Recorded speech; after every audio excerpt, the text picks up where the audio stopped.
Hello everyone, welcome to another mini blog. তো আমি রয়েছে আমার দিদির বাড়িতে। জানি না কেন বাড়িতে থাকলে তো আমি রান্নার রটুকুও করি না, কিন্তু দিদি বাড়ি আসলে আমার কিছু না কিছু বানাতে ইচ্ছা করে, মানে ওই ফাস্টফুড টাইপের খাবার আর কি। তাই তাই আজকে আমি বানাবো পিৎজা। এই পিৎজাটাকে তোমরা হেলদি পিৎজাও বলতে পারো, কারণ আমি এখানে ময়দা ইউজ করিনি, আটা ইউজ করেছি, কারণ বাচ্চা খাবে।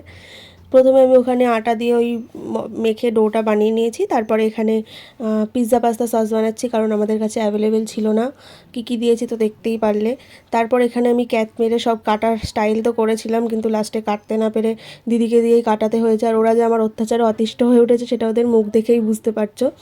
তো চলো এখন আমি প্রফেশনাল শেফদের মতন তোমাদেরকে পিৎজা রেসিপি শেয়ার করব। প্রথমে কড়াইতে বাটার দিয়ে ওর মধ্যে পনিরের পিসগুলো দিয়ে ওর মধ্যে গাজরও দিয়ে দেবে। তারপর যা যা ওই সস টস যা যা আছে আর কি সব কিছু দিয়ে মিশিয়ে এরকম একটা ঘ্যাট টাইপের তৈরি করে নেবে।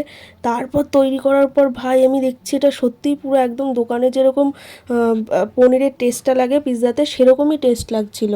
তো যাই হোক, তারপরে এখানে আটার ওইটার এরকম রুটির মতন বেলে নিয়ে ওর ওপর সস টস যা যা বানিয়েছিলাম সেইগুলো সব দিয়ে সবজি টবজি দিয়ে চিজ টিজ দিয়ে এরকমভাবে ভাপ দিয়ে নিয়েছিলাম, কারণ আমাদের কাছে মাইক্রো ওভেনও নেই।